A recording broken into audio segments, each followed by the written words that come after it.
here in Atlanta underwent that treatment. It happened at Atlanta Hospital, the same hospital that is in the process of having its license to operate taken away. Channel 5's Russ Jameson has details on today's experimental surgery. He is now resting in the intensive care unit and seems to be stable. He is 37 years old, from Chicago, diagnosed with AIDS 4 years ago. He is known only as Tony. And this morning he underwent a controversial new treatment called hyperthermia. The technique circulates blood out of the body and heats it to 108 degrees before returning it. Carl Crawford was the first patient 4 months ago. Nearly dead from an AIDS-related cancer, he took a shot in the dark. I had nothing to lose. Now doctors say he is cancer-free and shows no signs of the AIDS virus. Just after today's operation, surgeons reported their latest patient is doing well. I'm happy to report to you that, as far as we can tell, all of the efforts in the operating room were successful. We did not have any complications.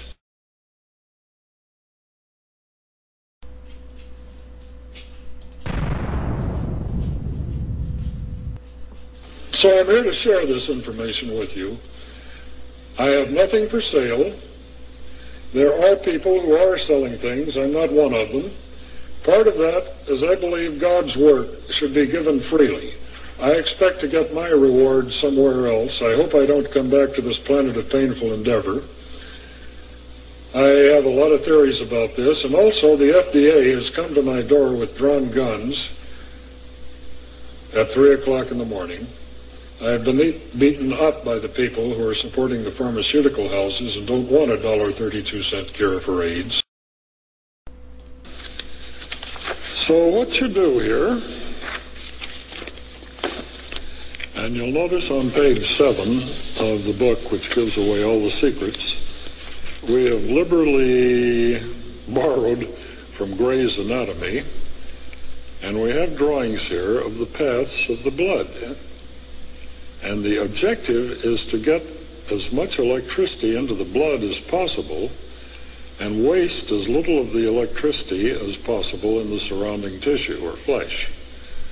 So this is very, very simple to do. And after experimenting with numerous types of electrodes, TENS electrodes, transcutaneous nerve stimulation, etc., we wound up with little electrodes which are pieces of stainless steel rod exactly 1 1/4 inches long. You dip these in salt water, very dead artery, and on the ulnar, that's on the opposite side of the inside of the same wrist.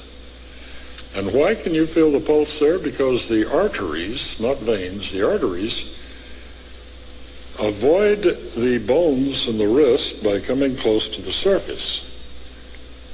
And if the blood is going through these arteries close to the surface, it's a very, very simple thing to get electricity into them.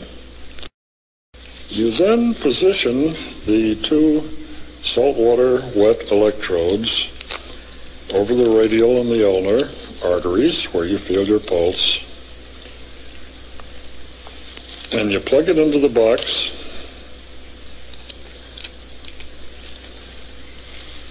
Turn it on, adjust the amplitude, the intensity, to the point where it's comfortable, and then if you're shy, you might choose to pull your sleeve down, and nobody knows that you're wearing the most powerful medical tool invented in this century. And what this is doing is putting this mild current, 50 to 100 microamperes, into your circulating blood, and therefore eliminating all, I hate this word because I used to be a physicist, all parasites, viruses, fungi, germs, pathogens. And it's doing this by putting this small electrical potential into the arteries, in this case on the arm.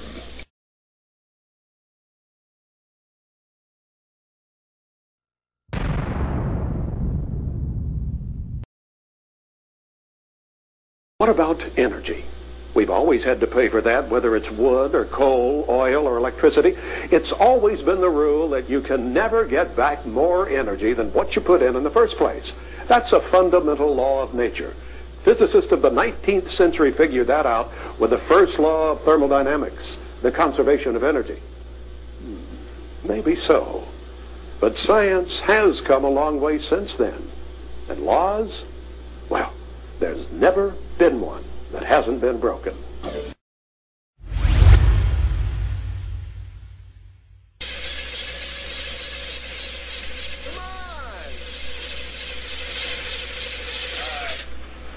My God, it doesn't work. I can't believe it doesn't work. I found it on the internet.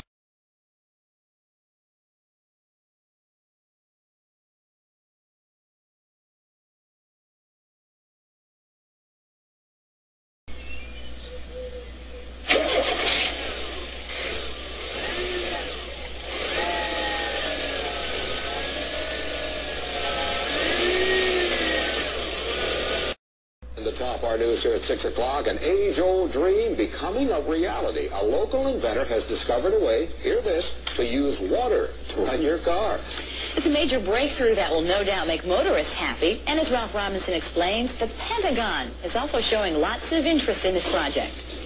Water has always been considered a precious commodity, but Stan Meyer's invention may make it even more valuable. He has developed what's called a water fuel cell.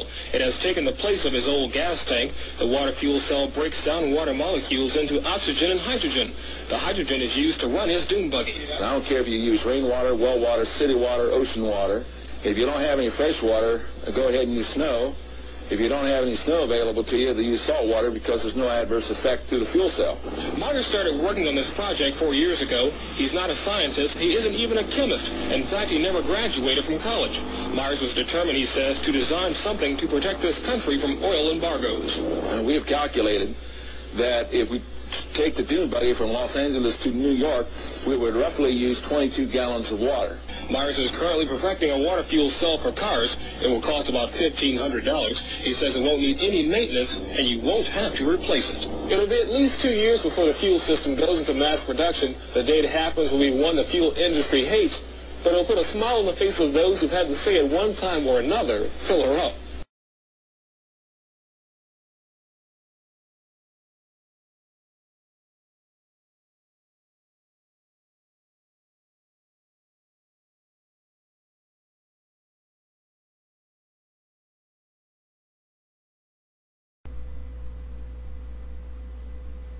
The suppression of these technologies has been very, very well organized for over 100 years.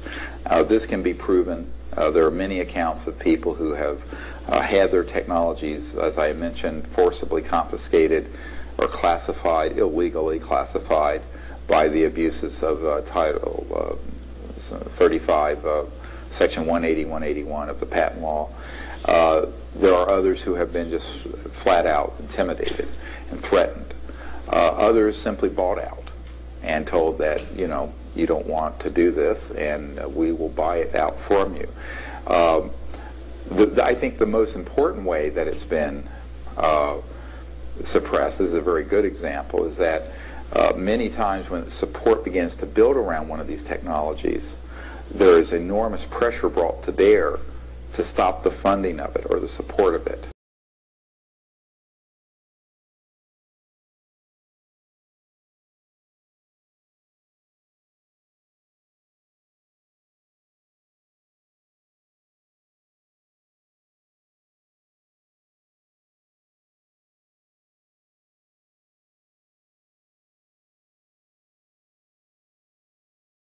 Make no mistake about it, the machine that runs the entire world's industrial economy is fossil fuels of some type. Gas, natural gas, oil, coal, what have you. And a guy walks in and he comes up to me at the end of the show and he says, "Mr. Lee, I am absolutely astonished. I want to shake your hand and I want to tell you